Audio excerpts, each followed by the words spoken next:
22 വയസ്സിലോ 21 വയസ്സിലോ degree ചെയ്യുന്ന ആൾക്ക് ഒരു കൊല്ലത്തിനുള്ളിൽ തന്നെ 23 വയസ്സാകുമ്പോഴേക്കും മാക്സിമം സെൻട്രൽ ഗവൺമെൻറ് ജോലിയിൽ പ്രവേശിക്കാൻ പറ്റും. ആൾക്ക് പിന്നെ മുന്നോട്ട് കിടക്കുന്നത് 37 കൊല്ലത്തെ ലോങ് സർവീസാണ്. അതിൻ്റെ ഉള്ളിൽ ആൾക്ക് എത്തിപ്പിടിക്കാവുന്ന ഹൈറ്റ്സ് വളരെ വലുതാണ്. സാർ, ഇപ്പോഴത്തെ യങ്സ്റ്റേഴ്സിന് ഒരു സംശയമുണ്ട്, ഈ നോട്ടിഫിക്കേഷൻ വന്നിട്ട് പഠിച്ചാൽ മതിയോ? അങ്ങനെ ഒരു സംശയം എപ്പോഴും നമ്മുടെ കമൻറ്റ് സെക്ഷനിൽ കാണാറുണ്ട്. മതിയോ സത്യം പറഞ്ഞാൽ? അങ്ങനെ സെൽഫ് പ്രിപ്പറേഷൻ ഉണ്ടെങ്കിൽ ഇപ്പോൾ നമുക്ക് 2-3 കൊല്ലം കൊണ്ട് ക്രാക്ക് ചെയ്യാവുന്ന സംഭവം കോച്ചിങ് ഉണ്ടെങ്കിൽ 1 കൊല്ലം കൊണ്ട് കിട്ടാമെന്ന് തോന്നിയിട്ടുണ്ട്. ഓക്കെ. അപ്പോൾ നമ്മളിപ്പോൾ ഫിനാൻഷ്യൽ ബെനിഫിറ്റ്സ് ആണ് പറഞ്ഞത്. ഇൻഷുറൻസ് സ്കീംസ് പോലെയുള്ള കാര്യങ്ങളുണ്ടോ ഇതിനകത്ത്? മെഡിക്കൽ സ്കീമുണ്ട്. ഓക്കെ. അതായത് സെൻട്രൽ ഗവൺമെൻറ് ഹെൽത്ത് സ്കീം അല്ലെങ്കിൽ CSMA, CGHS ആണ് സെൻട്രൽ ഗവൺമെൻറ് ഹെൽത്ത് സ്കീം. അല്ലാത്തവർക്ക് CSMA എന്ന് പറയും, മെഡിക്കൽ അറ്റൻഡൻസ് റൂൾസ്. അപ്പോൾ അതിൽ നമ്മൾ CGHS എംപാനൽഡ് ഏരിയയിലാണ് താമസിക്കുന്നുണ്ടെങ്കിൽ അത് കമ്പൽസറി ആണ്. അവർക്കൊരു ബേസിക് സബ്സ്ക്രിപ്ഷൻ ഉണ്ടാവും. അപ്പോൾ ഈ CGHS എംപാനൽഡ് ആയിട്ടുള്ള ഹോസ്പിറ്റലുകളിൽ നിന്ന് ഇൻപേഷ്യൻറ്റും ഔട്ട് പേഷ്യൻറ്റും ആയിട്ടുള്ളതിന് നമുക്ക് ഗവൺമെൻറ് റേറ്റിൽ നമുക്കത് റീഇംബേഴ്സ് ചെയ്ത് കിട്ടും. ക്യാഷ്ലെസ് അല്ല, റീഇംബേഴ്സ് ചെയ്ത് കിട്ടും. അത് നമുക്കും നമ്മുടെ ഇമ്മീഡിയറ്റ് ഫാമിലിക്കും കിട്ടും. അതാണ് മെഡിക്കൽ ബെനിഫിറ്റ്സ് ഉള്ളത്. ഓക്കെ. അപ്പോൾ ഇൻഷുറൻസ്, ഗ്രൂപ്പ് ഇൻഷുറൻസ് പോലെയുള്ളത് ഇതിൻ്റെ കൂടെ വരുന്നത്? അത് അല്ലാതെ വരുന്നുണ്ട്. Central government employees group insurance scheme, CGGS എന്ന് പറഞ്ഞിട്ടൊരു മിനിമൽ എമൗണ്ട് കട്ട് ചെയ്യുന്നുണ്ട്. അത് സേവിങ്സിനും മരണപ്പെട്ടാൽ ഇൻഷുറൻസ് ആയിട്ട് അതിൽ നിന്നൊരു ബേസിക് നോമിനൽ തുക ലഭിക്കും. പിന്നെ ഇത് ഈ പറഞ്ഞ ഇൻഷുറൻസ് മാത്രമാണ്. ഇപ്പോൾ ഓൾഡ് പെൻഷൻ സ്കീമിലായിരുന്നു എന്നുണ്ടെങ്കിൽ ഇപ്പോൾ ന്യൂ പെൻഷൻ സ്കീമും UPS ആണ് നടന്നുകൊണ്ടിരിക്കുന്നത്. ഓൾഡ് പെൻഷൻ സ്കീമിൽ നമ്മൾ വാങ്ങുന്ന ബേസിക് പേയുടെ 50% പെൻഷൻ വരുന്നത്. പിന്നെ നമ്മൾ റിട്ടയർ ചെയ്യുന്ന സമയത്ത് 300 ഏൺഡ് ലീവ് നമ്മുടെ ക്രെഡിറ്റിലുണ്ട് എന്നുണ്ടെങ്കിൽ അത് നമുക്ക് എൻകാഷ് ചെയ്യാം. സറണ്ടർ ചെയ്യാന്ന് പറയുന്ന പോലെ അത് എൻകാഷ് ചെയ്യാം. 300 ദിവസം എന്ന് പറയുമ്പോൾ ഓൾമോസ്റ്റ് 1 കൊല്ലമായി. അതായത് ഓൾമോസ്റ്റ് 10 മാസത്തെ സാലറി നമുക്ക് എൻകാഷ് ചെയ്യാം. പിന്നെ ഗ്രാറ്റുവിറ്റി വരുന്നുണ്ട്. അതായത് നമ്മൾ എത്ര ഹാഫ് ഇയേഴ്സ് കംപ്ലീറ്റ് ചെയ്തു എന്നനുസരിച്ചിട്ട് നമുക്ക് ഗ്രാറ്റുവിറ്റി, അതൊരു ലംസം കിട്ടും. അതുകൂടാതെ ഈ CGGSന്റെ ഗ്രൂപ്പ് ഇൻഷുറൻസിന്റെ സ്കീമാണ് ഓൾഡ് പെൻഷൻ സ്കീമിലുള്ളവർക്ക് റിട്ടയർ ചെയ്യുമ്പോൾ കിട്ടുന്നത്. ഓക്കെ. അപ്പോൾ ഇത്രയും കാര്യങ്ങളാണ് ഇപ്പോൾ ബെനിഫിറ്റ്സ് ആയിട്ട്. അപ്പോൾ ടോട്ടലി പറയുന്ന സമയത്ത് സാലറി വന്നു, DA വന്നു, DA വിത്ത് TA വന്നു, മെഡിക്കൽ ബെനിഫിറ്റ്സ് വന്നു, ഇൻഷുറൻസ് ബെനിഫിറ്റ്. അപ്പോൾ എന്തുകൊണ്ടും ശരിക്കും പറഞ്ഞാൽ സെൻട്രൽ ഗവൺമെൻറ് എംപ്ലോയീസിനെ കുറിച്ച് ശരിക്കും പറഞ്ഞാൽ കുറേ പേർക്ക് അറിയാത്ത കുറേ കാര്യങ്ങളാണ് ഇപ്പോഴും നാട്ടിൻപുറത്ത്. അപ്പോൾ ഇത്രയും ബെനിഫിറ്റ്സ് ഉള്ളൊരു ഏരിയ ആണ് ശരിക്കും പറഞ്ഞു കഴിഞ്ഞാൽ SSCയിലൂടെ നേടാനായിട്ട്. ഇനി വീണ്ടും ഒരു ചോദിച്ചുകൊണ്ട് നമുക്ക് പറയുകയാണ്, അതായത് CGL കുറിച്ച് ഇപ്പോഴും അറിയാത്ത ആളുകളുണ്ട്, ആസ്പിറൻസ് ഉണ്ട്. അപ്പോൾ അവരോട് എന്താണ് നമുക്ക് പറയാനുള്ളത്? ഒന്നാമത്തെ കേസ്, ഞാൻ ഡൽഹിയിൽ പ്രിപ്പയർ ചെയ്തപ്പോൾ എനിക്ക് തോന്നിയിട്ടുള്ളത്, അവിടെ ഞാൻ പ്രിപ്പയർ ചെയ്യുന്ന സമയത്ത് എൻ്റെ റൂംമേറ്റിന് 31 വയസ്സുണ്ട്. ആൾക്ക് ഏജ് റിലാക്സേഷൻ ഉണ്ട്. ആള് 31 വയസ്സുള്ള ആളും CGL എഴുതുന്നുണ്ട്. ഞങ്ങളുടെ ക്ലാസ്സിൽ തന്നെ 19 വയസ്സുള്ള ഒരു പയ്യനുണ്ടായിരുന്നു. അവൻ പ്രൈവറ്റായിട്ട് റെക്കഗ്നൈസ്ഡ് യൂണിവേഴ്സിറ്റിയിൽ നിന്ന് പ്രൈവറ്റായിട്ട് ഡിഗ്രി കണ്ടിന്യൂ ചെയ്യുന്നതിൻ്റെ ഒപ്പം ഇവിടെ കോച്ചിങ് സെൻറ്ററിൽ വന്നിട്ട് ഡിഗ്രി കഴിയുമ്പോഴേക്കും അവൻ മിക്കത് ക്രാക്ക് ചെയ്ത് കയറിയുണ്ടാവും. 21-22 വയസ്സിൽ ഏർലിയസ്റ്റ് ഏജിൽ കയറിയുണ്ടാവും. അപ്പോൾ പുറമെ CGLനെ കുറിച്ച് അവയർനെസ് കൂടുതലായിരുന്നു. കേരളത്തിൽ ഞാൻ പ്രിപ്പയർ ചെയ്യുന്ന സമയത്ത് കുറവായിരുന്നു. ഒന്ന്, അവയർനെസ് കുറവായിരുന്നു. കാരണം ഒന്നുകിൽ ആൾക്കാർ പ്രിപ്പയർ ചെയ്യുക UPSCക്ക്, അത്രയും പ്രിപ്പയർ ചെയ്യണമെന്ന് തോന്നുന്നവർ, അല്ലെങ്കിൽ PSC, അല്ലെങ്കിൽ ബാങ്കിങ്. SSCനെ കുറിച്ച് പൊതുവെ ഒരു കേട്ടുകേൾവി ഉണ്ടായിരുന്നില്ല. അതിന് മെയിനായിട്ടുള്ള ഒരു കാരണം ഒരു ടൈം ഡിലേ ആയിരുന്നു. 1-2 കൊല്ലം വെയിറ്റിംഗ് പീരീഡ്, ചിലപ്പോൾ 2 കൊല്ലം കൊണ്ട് കിട്ടുമെന്ന് അറിയില്ല, 3-4 കൊല്ലം എടുക്കാം.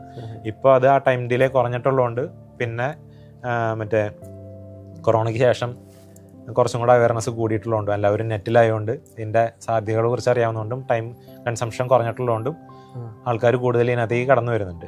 മെയിനായിട്ട് പറയുകയാണെങ്കിൽ നമുക്ക് ഒരു 1-1.5 കൊല്ലത്തിൽ തറവായിട്ടുള്ള പ്രിപ്പറേഷൻ ഉണ്ടെങ്കിൽ ഒരു സെൻട്രൽ ഗവൺമെൻറ് ജോലി കരസ്ഥമാക്കാൻ പറ്റും. ഓക്കെ. അതുവഴി ഒരുപാട് ബെനിഫിറ്റ്സും കാര്യങ്ങളൊക്കെ ഉണ്ട്, ഒരുപാട് കാര്യങ്ങൾ, ഡിപ്പാർട്ട്മെന്റ്സും കാര്യങ്ങളൊക്കെ വരുന്നുണ്ട് എന്നുള്ളതാണ്. പിന്നെ ഈ SSC CGLന്റെ ഒരു ഗുണം എന്ന് പറഞ്ഞു കഴിഞ്ഞാൽ കമ്പൈൻഡ് ഗ്രാജുവേറ്റ് ലെവൽ എന്നാണ് എക്സാമിൻ്റെ പേര്. അപ്പോൾ ഗ്രാജുവേഷനാണ് പൊതുവെ എലിജിബിലിറ്റി. കമ്പൈൻഡ് ആയിട്ട് ഒരു 40ഓളം പോസ്റ്റുകളിലേക്ക് ഈ ഒരൊറ്റ എക്സാമിൽ നിന്നാണ് റിക്രൂട്ട്മെന്റ് നടക്കുന്നത്. അതിന് വേണ്ടിയിട്ട് ഓരോ ഡിപ്പാർട്ട്മെന്റിന് വേണ്ടിയിട്ട് സെപ്പറേറ്റ് എക്സാം എഴുതണ്ട. നമുക്ക് കിട്ടുന്ന മാർക്കിനനുസരിച്ച് നമുക്ക് ഡിപ്പാർട്ട്മെന്റ് ചൂസ് ചെയ്യാം, സ്റ്റേഷൻ പ്രിഫറൻസ് കൊടുക്കാം.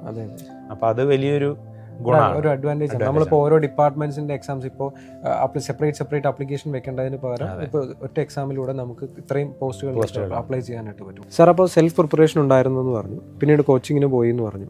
എന്താണ് അപ്പോൾ ഏതാണ് ബെറ്റർ എന്ന് ഏതാണ് തോന്നിയിട്ടുള്ളത്? സെൽഫ് പ്രിപ്പറേഷൻ ഉണ്ടെങ്കിൽ ഇപ്പൊ നമുക്ക് 2-3 കൊല്ലം കൊണ്ട് ക്രാക്ക് ചെയ്യാവുന്ന സംഭവം കോച്ചിങ് ഉണ്ടെങ്കിൽ 1 കൊല്ലം കൊണ്ട് കിട്ടാമെന്ന് തോന്നിയിട്ടുണ്ട്. ഓക്കെ. കാരണം ഇപ്പൊ ഈ യൂട്യൂബുള്ള യുഗത്തില് ഇഷ്ടം പോലെ മെറ്റീരിയൽ കിട്ടും. എത്ര മെറ്റീരിയൽ ആണെങ്കിൽ എവിടെ നിന്നാണെങ്കിൽ കിട്ടും. അപ്പോൾ മെറ്റീരിയൽ കുറെ കിട്ടുക എന്നുള്ളതല്ല, നമ്മൾ ഫോക്കസ്ഡ് ആയിട്ട് എങ്ങനെ പ്രിപ്പയർ ചെയ്യുന്നു എന്നുള്ളതാണ്. അതിന് കുറച്ചും കൂടെ ഈ കോച്ചിങ് സെന്റേഴ്സും ഹെൽപ്പ് ചെയ്യുന്ന തോന്നിയിട്ടുണ്ട്. കാരണം അവർക്ക് ഓൾറെഡി ഒരു സ്ട്രക്ചർ ഉണ്ടാവും, റെഗുലർ ടൈമിങ്സിൽ ക്ലാസ് ഉണ്ടാവും.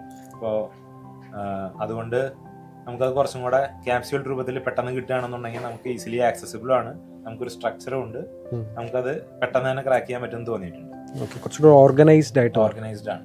മറ്റെന്ന് പറയുമ്പോൾ അൺഓർഗനൈസ്ഡ് ആണ്. നമ്മൾ ഒരു മൊമെന്റം തപ്പി കണ്ടുപിടിക്കണം എവിടെയൊക്കെ എന്തൊക്കെയുണ്ട്.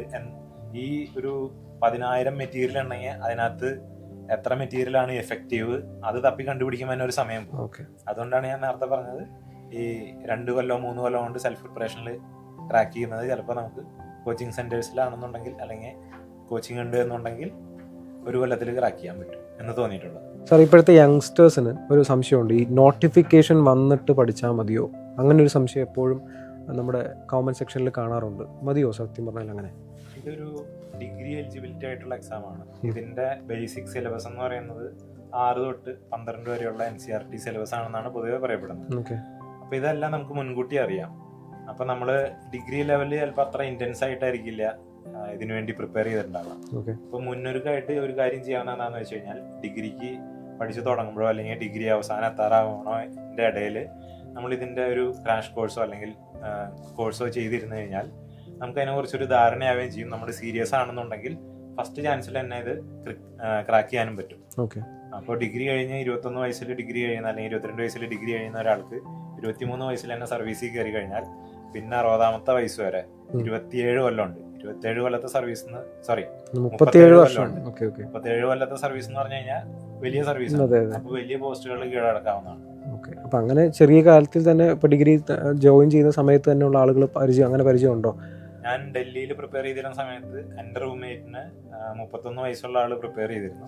അതേസമയം അവിടെയുള്ള ഇൻസ്റ്റിറ്റ്യൂട്ടില് 19 വയസ്സുള്ള ഒരു പയ്യൻ പ്രൈവറ്റ് ആയിട്ട് ഡിഗ്രി ഫോളോ ചെയ്തിട്ട് പെർസ്യൂ ചെയ്തിട്ട് കോച്ചിങ് സെന്ററിൽ വന്നിരുന്നു. അപ്പൊ അവന് 22 വയസ്സ് പോലും ആയിട്ടില്ല.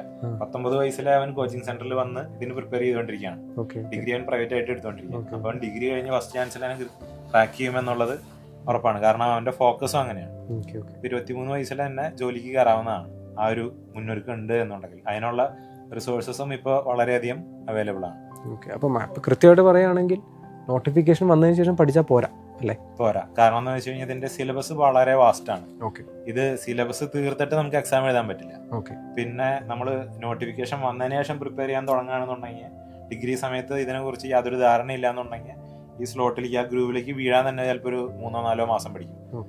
അപ്പോൾ നോട്ടിഫിക്കേഷൻ വന്ന് ഇപ്പോൾ 3 മാസത്തിൽ എക്സാം വരുമ്പോഴേക്കും അത് മനസ്സിലാക്കി വരെയുള്ളൂ. മുന്നൊരുക്കം ഉണ്ട് എന്നുണ്ടെങ്കിൽ നമുക്കത് ഈസി ആയിട്ട് ക്രാക്ക് ചെയ്യാവുന്നുള്ളൂ. പ്രത്യേകിച്ചും ഇപ്പോൾ 1-1.5 വർഷത്തിനുള്ളിൽ പോസ്റ്റിംഗ്, അതായത് നമ്മൾ പ്രിപ്പറേഷൻ തുടങ്ങി എക്സാം കഴിഞ്ഞ് ടോട്ടൽ ഒരു 1.25 വർഷത്തിൻ്റെ ഉള്ളിലൊക്കെ ഈ പോസ്റ്റിംഗ് ആവുന്ന ഈ സമയത്ത്. മറ്റൊരു ചോദ്യം എന്ന് വെച്ചാൽ യങ്സ്റ്റേഴ്സ് ചോദിക്കുന്നത് 1 വർഷം സമയം വേണോ എന്നുള്ളൊരു വലിയ ചോദ്യം. ഒരു 1 ഇയർ ഗ്യാപ്പ് വേണ്ടേ എന്നുള്ളൊരു ചോദ്യം വരും. ആക്ച്വലി അവരോടൊപ്പം എന്താണ് നമുക്ക് പറയാനുള്ളത്? SSC CGL as of now കൊല്ലത്തിൽ ഒരു എക്സാം വെച്ചിട്ടാണ് നടത്തുന്നത്. ഇതിന് സിമിലർ ആയിട്ടുള്ള പാറ്റേൺ ഉള്ള ഒട്ടനവധി എക്സാമുകൾ ഇതിന്റെ ഇടയിൽ വന്നു പോകും. അതും എഴുതി ഇതിന് മുന്നേ ആ ജോലിയിൽ കയറിയിട്ട് ആ ജോലിയിൽ ഇരുന്ന് പ്രിപ്പയർ ചെയ്തിട്ട് SSC CGL ബെറ്റർ പോസ്റ്റുകൾ എഴുതിയെടുക്കുന്നവരുണ്ട്. അല്ലെങ്കിൽ SSC CGL ഇപ്പൊ ഫസ്റ്റ് ചാൻസിൽ കയറി ഇപ്പൊ അവർ ആഗ്രഹിച്ച പോസ്റ്റ് കിട്ടിയില്ല എന്നുണ്ടെങ്കിൽ അവർ പിന്നീട് അത് ബെറ്റർ ചെയ്യുന്നവരെ ഞാൻ കണ്ടിട്ടുണ്ട്. ഒരു കേൾക്കുന്ന ഒരു ആസ്പിറന്റിന്റെ ഒരു സാധാരണ ഒരു ചോദ്യമായിരിക്കും, എന്തുകൊണ്ട് SSC, എന്തുകൊണ്ട് CGL? SSC CGL staff selection കമ്മീഷന്റെ കമ്പൈൻഡ് ഗ്രാജുവേറ്റ് ലെവൽ എക്സാം ഒരു അംഗീകൃത യൂണിവേഴ്സിറ്റി, റെക്കഗ്നൈസ്ഡ് യൂണിവേഴ്സിറ്റിയിൽ നിന്ന് ഡിഗ്രി ഉള്ള അതിൻ്റെ 60% ആണ് ബേസിക് കട്ട് ഓഫ് എന്ന് തോന്നുന്നു മാർക്കിൽ. അപ്പോൾ 60% ഒരു ആവറേജ് സ്റ്റുഡൻറ്റിന് ഉള്ള മാർക്കായിരിക്കും. 60% മാർക്കുള്ള ഡിഗ്രി ഉള്ള ഏതൊരു വ്യക്തിക്കും ആൾക്ക് പ്രയർ എക്സ്പീരിയൻസ്, ജോലി എക്സ്പീരിയൻസ് വേണമെന്ന് നിർബന്ധമില്ല. അങ്ങനെയുള്ള ഒരാൾക്ക് സെൻട്രൽ ഗവൺമെൻറ്റിൻ്റെ ഗ്രൂപ്പ് ബിയും ഗ്രൂപ്പ് സിയും നോൺ ഗസ്റ്റഡ് പോസ്റ്റിലേക്ക് ഏകദേശം 40ഓളം വരുന്ന non gazetted group B group C പോസ്റ്റിലേക്ക് ഈ ഒരൊറ്റ എക്സാം ത്രൂ ആണ് റിക്രൂട്ട്മെൻറ്റ് നടക്കുന്നത്. അതിനകത്ത് ഗ്ലാമറസ് ആയിട്ടുള്ള പല പോസ്റ്റുകളും ഉണ്ട്. എക്സാമ്പിൾ പറയുകയാണെങ്കിൽ ഇൻകം ടാക്സ് ഇൻസ്പെക്ടർ, കസ്റ്റംസിൽ preventive officer, examiner, GST inspector, അതേപോലെ മിനിസ്ട്രി ഓഫ് എക്സ്റ്റേണൽ അഫയേഴ്സിൽ അസിസ്റ്റൻറ്റ് സെക്ഷൻ ഓഫീസർ, പിന്നെ CBIയിൽ ഇൻസ്പെക്ടർ, അതേപോലെ പല ഗ്ലാമറസ് പോസ്റ്റുകളും വരുന്നുണ്ട്. അപ്പോൾ നാട്ടിൽ ജോലി വേണ്ടവർക്ക് അങ്ങനെ ചൂസ് ചെയ്യാം. കേരളത്തിന് പുറത്ത് ജോലി വേണ്ടവർക്ക് ഓൾ ഇന്ത്യ ലെവലിൽ അവൈലബിൾ ആയിട്ടുള്ള പോസ്റ്റുകളുണ്ട്. ഇനി വിദേശത്ത് പോകണമെന്നുണ്ടെങ്കിൽ എക്സ്റ്റേണൽ അഫയേഴ്സിൽ ASO ചൂസ് ചെയ്ത് കഴിഞ്ഞാൽ വിദേശത്ത് പല രാജ്യങ്ങളിലായിട്ട് റിട്ടയർമെൻറ്റ് വരെ സർവീസ് ചെയ്യാവുന്നതാണ്. ഇതിനെല്ലാം കൂടെ ഈ ഒരൊറ്റ എക്സാം മതി. പിന്നെ മെയിനായിട്ടുള്ളത് ഇപ്പോൾ എൻ്റെ കേസ് തന്നെ എടുക്കുകയാണെന്നുണ്ടെങ്കിൽ ഞാൻ ഡിഗ്രി BTech കഴിഞ്ഞ് MBA കഴിഞ്ഞ് 2 കൊല്ലം പ്രൈവറ്റ് ജോലി കഴിഞ്ഞ് 4.5 കൊല്ലത്തെ ഗ്യാപ്പിന് ശേഷമാണ് ഈ സെൻട്രൽ ഗവൺമെൻറ് ജോലിയിൽ പ്രവേശിക്കുന്നത്. അപ്പോൾ ഈ 4.5 കൊല്ലത്തെ ഗ്യാപ്പ് പ്രൈവറ്റിലാണെന്നുണ്ടെങ്കിൽ അവർ ചോദിക്കും എന്തുകൊണ്ടാണ് ഈ 4.5 കൊല്ലത്തെ ഗ്യാപ്പ് വന്നത്. സെൻട്രൽ ഗവൺമെൻറ് എക്സാം എഴുതി ക്രാക്ക് ചെയ്യുമ്പോൾ ആ ചോദ്യമില്ല, എനിക്ക് വർക്ക് എക്സ്പീരിയൻസ് ഇല്ല എന്നുള്ള ചോദ്യമില്ല. ബേസിക് ഡിഗ്രി ഉള്ള ആർക്കും ഈ എക്സാം എഴുതി നല്ലൊരു പ്രിപ്പറേഷൻ ഉണ്ടെങ്കിൽ 1 കൊല്ലത്തിനുള്ളിൽ ക്രാക്ക് ചെയ്യാവുന്നതാണ്. അതാണ്. അപ്പോൾ ഒരു കൊല്ലം ഇതിനു വേണ്ടി ഇൻവെസ്റ്റ് ചെയ്ത് കഴിഞ്ഞാൽ ഒരിക്കലും നഷ്ടം നമുക്ക് വരുന്നില്ല. ഇല്ല, ഒരിക്കലും വരുന്നില്ല. അപ്പം നമ്മൾ കൃത്യമായിട്ട് പഠന സ്ട്രാറ്റജികളുമായിട്ട് പോകുന്ന കോച്ചിങ് ഉള്ള ഒരു വ്യക്തിക്ക് 1 വർഷം ഇതിൽ ഇൻവെസ്റ്റ് ചെയ്ത് കഴിഞ്ഞാൽ നല്ല രീതിയിലുള്ള ഒരു സെൻട്രൽ ഗവൺമെൻറ് എംപ്ലോയി ആവുക എന്നുള്ളത് അച്ചീവ് ചെയ്യാൻ പറ്റും. അതിനകത്ത് ഒരു ചെറിയ മുന്നൊരുക്കം ഉണ്ട്. അതായത് നമ്മൾ ഡിഗ്രിയുടെ സമയത്ത് തന്നെ ഒരു മുന്നൊരുക്കം ഉണ്ട് എന്നുണ്ടെങ്കിൽ ആ സമയത്ത് തന്നെ നമ്മൾ കോഴ്സുകൾ ചെയ്ത് SSC CGL കുറിച്ച് അറിഞ്ഞ് ഒരു ബേസിക് പ്രിപ്പറേഷൻ ഉണ്ടെന്നുണ്ടെങ്കിൽ 22 വയസ്സിലോ 21 വയസ്സിലോ ഡിഗ്രി ചെയ്യുന്ന ആൾക്ക് 1 കൊല്ലത്തിനുള്ളിൽ തന്നെ 23 വയസ്സാകുമ്പോഴേക്കും മാക്സിമം സെൻട്രൽ ഗവൺമെൻറ് ജോലിയിൽ പ്രവേശിക്കാൻ പറ്റും. ആൾക്ക് പിന്നെ മുന്നോട്ട് കിടക്കുന്നത് 37 കൊല്ലത്തെ ലോങ് സർവീസാണ്. അതിൻ്റെ ഉള്ളിൽ ആൾക്ക് എത്തിപ്പിടിക്കാവുന്ന ഹൈറ്റ്സ് വളരെ വലുതാണ്. അതെ അതെ, ചെറിയൊരു സംഭവമല്ല. അച്ചീവ് ചെയ്തിരിക്കുന്ന വലിയൊരു ഗ്ലാമറസ് ആയിട്ടുള്ള ഒരു ലൈഫിലേക്കാണ്. അതെ, സ്വപ്നതുല്യമായിട്ടുള്ള ജോലിയാണ്. അതെ. സാർ ഇപ്പോൾ പറഞ്ഞു, ഇപ്പോൾ നമ്മൾ റെഗുലർ ആസ്പിറൻസിൻ്റെ കാര്യത്തിൽ ഒരു 8 to 12 hours കാര്യം പറഞ്ഞു. ഇപ്പോൾ നമ്മളിപ്പോൾ വർക്കിംഗ് പ്രൊഫഷണൽസ് ആയിട്ടുള്ള ആളുകളുണ്ടാവും. അപ്പോൾ അവരുടെ കേസിൽ നമുക്കിപ്പോൾ ടൈം മാനേജ് ചെയ്യാൻ എന്താണ് നമുക്ക്? ഇപ്പോൾ ഓൾറെഡി വർക്കിംഗ് ആയിട്ടുള്ള പ്രൊഫഷണൽസ് ആണ്, അല്ലെങ്കിൽ പാർട്ട് ടൈം ജോലി ചെയ്ത് വീട്ടുകാരെ സപ്പോർട്ട് ചെയ്യണമെന്നുള്ളവരൊക്കെ ആണെന്നുണ്ടെങ്കിൽ ഇപ്പോൾ വർക്കിന് ശേഷം ഡെയിലി ഒരു 3 to 5 hours 3 തൊട്ട് 5 മണിക്കൂർ വരെ പഠിച്ചിട്ട് വീക്കെൻഡിൽ അത് റിവൈസ് ചെയ്ത് ഒരു 8 to 10 മണിക്കൂർ വീക്കെൻഡിൽ അവർക്ക് സ്പെൻഡ് ചെയ്യാം. റിവൈസ് ചെയ്തിട്ടും പിന്നെ അത് മുന്നോട്ട് കൊണ്ടുപോകാം. അപ്പോൾ റെഗുലർ ആസ്പിറൻസിന് ചിലപ്പോൾ അത് കുറച്ച് സമയത്തിൽ ക്രാക്ക് ചെയ്യാൻ പറ്റുന്നുണ്ടെങ്കിൽ ഈ വർക്കിംഗ് പ്രൊഫഷണൽസിനോ അല്ലെങ്കിൽ പാർട്ട് ടൈം ആയിട്ട് ജോലി ചെയ്യുന്നവർക്കോ കുറച്ചും കൂടെ സമയം എടുത്തേക്കാം.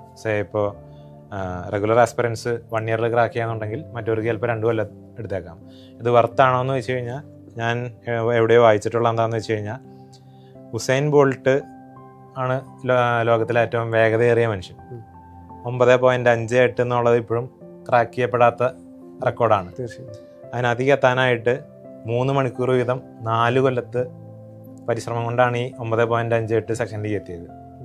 അപ്പോൾ നമ്മൾ ഈ 1 കൊല്ലോ 2 കൊല്ലോ പ്രിപ്പയർ ചെയ്യണത് Tier 1 1 മണിക്കൂറും Tier 2 2 മണിക്കൂറും, ഈ രണ്ടും കൂടെ 2 മണിക്കൂർ. അപ്പോൾ ഈ 2 മണിക്കൂർ ക്രാക്ക് ചെയ്യാനാണ് നമ്മൾ 1-2 കൊല്ലം പ്രിപ്പയർ ചെയ്യുന്നത്. അപ്പോൾ 2 കൊല്ലം വരെ പ്രിപ്പയർ ചെയ്താലും അത് ക്രാക്ക് ചെയ്തു എന്നുണ്ടെങ്കിൽ പിന്നെ വൺസ് ക്രാക്ക് ചെയ്ത് കഴിഞ്ഞാൽ ലൈഫിൽ കുറേ കാര്യങ്ങൾ സോർട്ടഡ് ആണ്, ലൈഫ് സെറ്റാണ്. നമുക്കൊരു ബാക്കപ്പ് റിസോഴ്സ് അല്ല ഇപ്പോഴും അവൈലബിൾ ആണ്. റെഗുലർ സോഴ്സ് ഓഫ് ഇൻകം അതേപോലെയുള്ള പല ബെനിഫിറ്റ്സും അവൈലബിൾ ആണ്. ഇനി മറ്റൊരു ചോദ്യം ചോദിക്കുകയാണെങ്കിൽ, ഒരു അരുൺ ജോസ് എന്ന് പറയുന്ന CGL വർക്ക് ചെയ്യുന്ന ഒരു സീനിയർ അക്കൗണ്ടൻറ്റ്, ആളുടെ ഒരു ടിപ്പിക്കൽ ഡേ എങ്ങനെയായിരിക്കും? എൻ്റെ ഡേ എന്ന് പറയുന്നത് വർക്കിംഗ് അവേഴ്സ് 9 to 5:30 ആണ്. അതിനകത്ത് ½ an hour ലഞ്ച് ബ്രേക്ക് പോകും. ഇപ്പോൾ 8 മണിക്കൂറാണ് ആക്ച്വൽ വർക്കിംഗ് ടൈം. അതിൽ ഞാനിപ്പോൾ വർക്ക് ചെയ്യുന്നത് പെൻഷൻ സെക്ഷനിലാണ്. അപ്പോൾ ഇൻകം ടാക്സ് ഓഫീസേഴ്സിൻ്റെ അല്ലെങ്കിൽ ഒഫീഷ്യൽസിൻ്റെ പെൻഷൻ റിലേറ്റഡ് കാര്യങ്ങളാണ് ഞാൻ ഡീൽ ചെയ്യുന്നത്. അപ്പോൾ അതിനകത്ത് വീക്ക്ലി റിപ്പോർട്ടുകളും മന്ത്ലി റിപ്പോർട്ടുകളും അയക്കേണ്ടി വരാം. പിന്നെ അവരുടെ പെൻഷൻ ഫൈനലൈസ് ചെയ്യുക, ഇവരുടെ സർവീസ് വെരിഫൈ ചെയ്യാനുണ്ടെങ്കിൽ അത് വെരിഫൈ ചെയ്ത് പെൻഷൻ ഫൈനലൈസേഷനിലേക്ക് എത്തുക, അവരുടെ പെൻഷൻ പേയ്മെൻറ്റിനുള്ള അതോറിറ്റി അയക്കുക, പിന്നെ ഗ്രാറ്റുവിറ്റി, അതേപോലെ ഈ 300 ദിവസത്തെ EL എൻഗേജ്മെൻറ്റ്, പിന്നെ CGGSൻ്റെ ലംസം, ഇതെല്ലാം ഫൈനലൈസ് ചെയ്ത് കൊടുക്കുക എന്നുള്ളതാണ് എൻ്റെ ഒരു ദിവസത്തെ എൻ്റെ ജോബ് പ്രൊഫൈൽ. ഇതെല്ലാം ചെയ്ത് എത്തിക്കുക എന്നുള്ളതാണ് ആ ടൈം ലിമിറ്റിനുള്ളിൽ. ഇപ്പോൾ അതൊരു ടൈം ബൗണ്ടാണ്. ഇപ്പോൾ ഈ മാസം റിട്ടയർ ചെയ്യുന്ന ഒരാൾക്ക് പിറ്റേ ദിവസം തൊട്ട് അല്ലെങ്കിൽ പിറ്റത്തെ മാസം തൊട്ട് പെൻഷൻ കൊടുത്തു തുടങ്ങണമെന്നാണ്. അപ്പോൾ അത് ടൈം ബൗണ്ടായിട്ട് തീർക്കുക എന്നുള്ളതാണ് എൻ്റെ ജോബ് പ്രൊഫൈൽ വരുന്നത്. ഓക്കെ, ഇപ്പോൾ രാവിലെ എത്തുന്നു, ജോലികൾ ചെയ്യുന്നു, ഉച്ചയ്ക്ക് ലഞ്ച് ബ്രേക്ക് എടുക്കുന്നു, വൈകുന്നേരത്ത് തിരിച്ച് പോകുന്നു. ഇതാണ് ഒരു 5 day ജോബാണ് നമ്മളിപ്പോൾ അങ്ങനെ. അതെ. അരുൺ ജോസ് എന്ന് പറയുന്ന വ്യക്തി ഒരു CGL ആസ്പിറൻറ്റിൽ നിന്ന് ഒരു CGL എംപ്ലോയിയിലേക്ക് ഉള്ള ആ ഒരു ജേണി ഒന്ന് തിരിഞ്ഞു നോക്കുമ്പോൾ എന്ത് തോന്നുന്നു? ഒരു ലൈഫ് ചേഞ്ചിങ് ആയിട്ടുള്ളൊരു ഫേസ് ആയിരുന്നു അത്. ഓക്കെ. 2016 ഫെബ്രുവരിയിലാണ് ഞാൻ ഈ പ്രൈവറ്റ് കമ്പനിയിൽ നിന്ന് റിസൈൻ ചെയ്യുന്നത്. അതിനുശേഷം SSC CGLന് പ്രിപ്പയർ ചെയ്യാന്ന് ആലോചിച്ച് ഡൽഹി പോകുന്നു. ഡൽഹി പോയിട്ട് അവിടെ പ്രിപ്പറേഷൻ തുടങ്ങുമ്പോൾ നമുക്ക് ഈ പറഞ്ഞ ഒരു സെൽഫ് ഡൗട്ടും കാര്യങ്ങളൊക്കെ ഉണ്ട്. എന്നാലും നമ്മൾ ഒരു സെൽഫ് ബിലീഫ് ടോട്ടലി നമ്മുടെ ഉള്ളിൽ ഉള്ളതുകൊണ്ട് നമ്മൾ മുന്നോട്ട് പോയി. 2016 ഫസ്റ്റ് ചാൻസിൽ ക്രാക്ക് ചെയ്യാൻ പറ്റുന്നില്ല. അപ്പോൾ 6 മാസത്തെ കോഴ്സ് കഴിഞ്ഞ് പിന്നെ ഒരു 2 മാസം ഞാൻ ബ്രേക്ക് എടുത്ത് 2017 ഞാൻ എൻ്റെ പ്രിപ്പറേഷൻ റീസ്റ്റാർട്ട് ചെയ്തിട്ട് 2017 ഓഗസ്റ്റ് Tier 1 വന്നു കഴിഞ്ഞപ്പോൾ അതിൻ്റെ ഇടയിൽ ഞാൻ ഈ പാർട്ട് ടൈം ആയിട്ട് വർക്ക് ചെയ്തിരുന്നു ബോംബെയിൽ. അപ്പോൾ സെൽഫ് പ്രിപ്പറേഷൻ ആയിരുന്നു. അപ്പോൾ അതിൻ്റെ ഒപ്പം ഫിനാൻഷ്യൽ നീഡ്സും കൂടെ സാറ്റിസ്ഫൈ ചെയ്യാനായിട്ട് പാർട്ട് ടൈം ആയിട്ട് വർക്ക് ചെയ്ത് അതിൻ്റെ ഒപ്പം പ്രിപ്പയർ ചെയ്യുകയും ചെയ്തു. എന്നിട്ട് Tier 1 ക്രാക്ക് ചെയ്യുന്നു തോന്നി കഴിഞ്ഞപ്പോൾ ഞാൻ ഡൽഹിയിലേക്ക് വീണ്ടും കോച്ചിങ്ങിനായിട്ട് പോയി.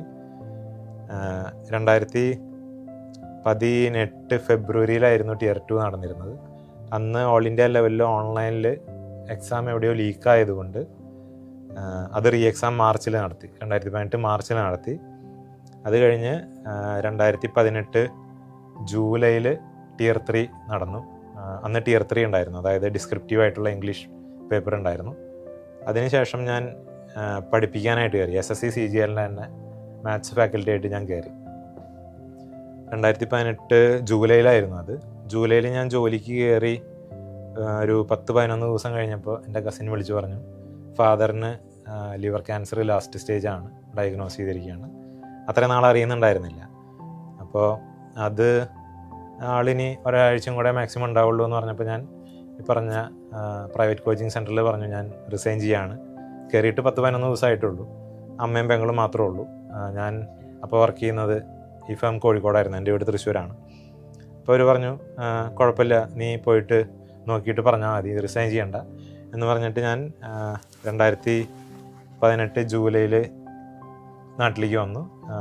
അപ്പനൊരു ഒരാഴ്ചയ്ക്ക് എന്ന് പറഞ്ഞാൽ 2 ആഴ്ചയാണ് കിടന്നത്.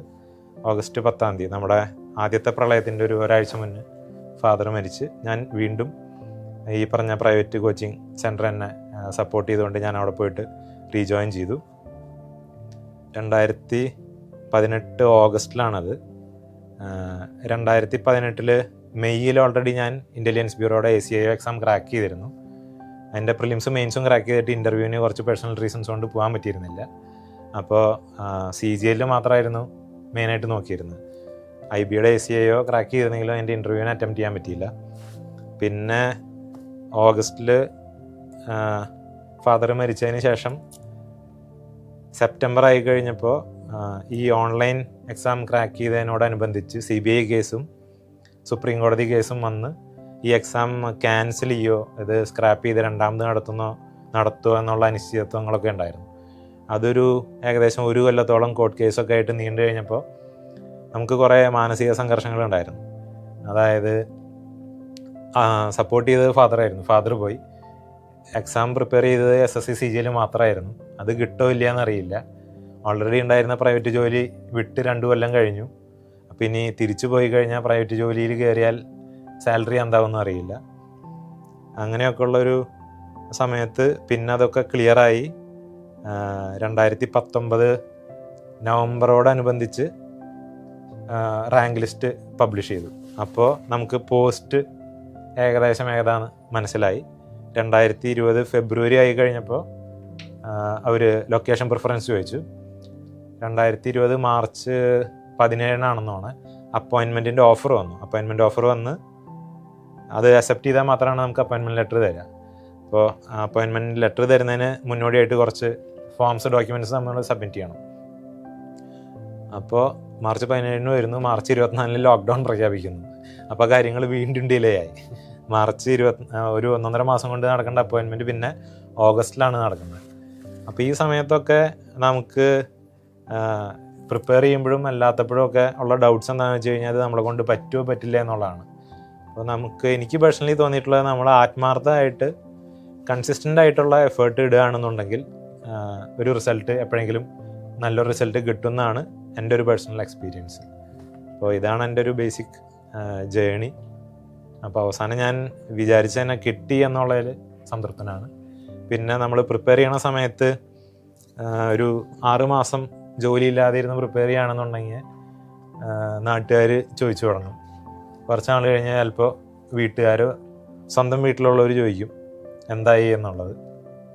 പിന്നെ അവിടെ നിന്ന് ഇവിടെ നിന്നൊക്കെ ചിലപ്പോൾ പുച്ഛം ഏറ്റുവാങ്ങേണ്ടി വരാം. ഇതൊക്കെ കഴിഞ്ഞ് നമ്മളിത് ക്രാക്ക് ചെയ്തിട്ട് നമ്മൾ അവരെ കാണുമ്പോൾ ഒന്ന് ചിരിച്ചു കഴിയുമ്പോൾ നമുക്ക് മനസ്സിന് ഭയങ്കര നിറവാണ്. അത് ഞാൻ പോസ്റ്റിംഗ് കിട്ടി കുറച്ച് നാൾ കഴിഞ്ഞിട്ട് ഇൻസ്റ്റാഗ്രാമിൽ ഞാൻ പോസ്റ്റ് ചെയ്തത് അവസാനം ഞാനെന്ന് പടുവാഴ കൊലച്ചു എന്ന് പറഞ്ഞിട്ടാണ് ഞാൻ പോസ്റ്റ് ചെയ്തത്. അതെനിക്ക് വളരെ സാറ്റിസ്ഫാക്ഷൻ തന്നിട്ടുള്ളൊരു മൊമെൻ്റ് ആയിരുന്നു. വാഴ എന്ന് പറയുന്നത് പൊതുവെ യങ്സ്റ്റേഴ്സിനെ പറയാനുള്ളൊരു സംഭവമാണ്. വാഴ വെച്ചാൽ മതി, അതായിട്ട് കണക്ട് ചെയ്യുന്നൊരു സംഭവമാണ്. ഓക്കെ സാർ, അപ്പോൾ നമുക്ക് ഫൈനലി നമ്മുടെ ആസ്പിറൻസിനോട് എന്താണ് സാർ പറയാനുള്ളത്? എൻ്റെ പേഴ്സണൽ എക്സ്പീരിയൻസ് എന്ന് പറയാനുണ്ടെങ്കിൽ നമ്മൾ റെഗുലറായിട്ടും കൺസിസ്റ്റൻ്റായിട്ടും ഡെഡിക്കേറ്റഡ് ആയിട്ട് ഒരു ഫോക്കസ്ഡ് ആയിട്ട് നമ്മൾ പ്രിപ്പയർ ചെയ്യുകയാണെന്നുണ്ടെങ്കിൽ നമുക്ക് ഫസ്റ്റ് ചാൻസിലോ അല്ലെങ്കിൽ മാക്സിമം സെക്കൻഡ് ചാൻസിലോ ക്രാക്ക് ചെയ്യാവുന്ന ഒരു എക്സാമാണ് ഈ സ്റ്റാഫ് സെലക്ഷൻ കമ്മീഷൻ്റെ കമ്പൈൻഡ് ഗ്രാജുവേറ്റ് ലെവൽ എക്സാം. ഇപ്പോൾ 2025 CGL Tier 1 നടന്നു, Tier 2 നടക്കാൻ പോവുകയാണ്. ഇപ്പോൾ 2026 വേണ്ടിയിട്ട് ഇൻറ്റൻസായിട്ട് പ്രിപ്പയർ ചെയ്യുന്ന എല്ലാ ആസ്പിറൻസിനും കിട്ടട്ടെ എന്ന് ആശംസിക്കുന്നു. എനിക്ക് സെൻട്രൽ ഗവൺമെൻറ് ജോലിയിൽ പ്രവേശിക്കാൻ പറ്റിയ പോലെ നിങ്ങളും അധികം വൈകാതെ തന്നെ ഈ സർവീസിലേക്ക് ജോയിൻ ചെയ്യാൻ പറ്റട്ടെ എന്ന് ആശംസിച്ചുകൊണ്ട് നിർത്തുന്നു. Thank you. തൻ്റെ ഔദ്യോഗിക കരിയറിൽ ഏറ്റവും പ്രധാനപ്പെട്ട ജോലി കാര്യങ്ങളൊക്കെ നടക്കുന്ന സമയത്ത് നമ്മളുടെ ആസ്പിറൻസിനെ ഇൻസ്പയർ ചെയ്യിക്കുന്നതിന് വേണ്ടി നമ്മളോടൊപ്പം ചേർന്നതിന്, എൻട്രിയോടൊപ്പം ഇത്ര നേരം എൻട്രിക്ക് വേണ്ടി മാറ്റിവെച്ചതിന് രഞ്ജു സാറിനോട് നന്ദി പറയുകയാണ്. ഇത് കണ്ട് എല്ലാ ആസ്പിറൻസും സെൻട്രൽ ഗവൺമെൻറ് ഈ പറയുന്നൊരു എംപ്ലോയി എന്നുള്ളൊരു സ്വപ്നത്തിലേക്ക് നിങ്ങളെയും എന്താ പറയുക ഇൻസ്പയർ ചെയ്യാൻ സാറിന് സാധിച്ചതുപോലെ നിങ്ങൾക്കും ആ ഒരു ഫ്രൂട്ട്ഫുൾ ആയിട്ടുള്ളൊരു ഉണ്ടാവട്ടെ. ഇനി ഇപ്പം തന്നെ കൃത്യമായിട്ട് പഠിച്ചു തുടങ്ങുക. 2026 എന്ന് പറയുന്ന ഒരു ഡ്രീം ഇയറിലേക്ക് നിങ്ങൾ പഠിച്ചു തുടങ്ങുക. വൈകാതെ തന്നെ കലണ്ടർ വരും. വൈകാതെ തന്നെ അതിനുള്ള സ്ട്രാറ്റജികളും കാര്യങ്ങളുമായിട്ട് നിങ്ങൾ മുന്നോട്ട് പോവുക എന്ന് ആശംസിച്ചുകൊണ്ട് വൈൻഡപ്പ് ചെയ്യുന്നു. Thank you from Shyam Shankar. Thank you.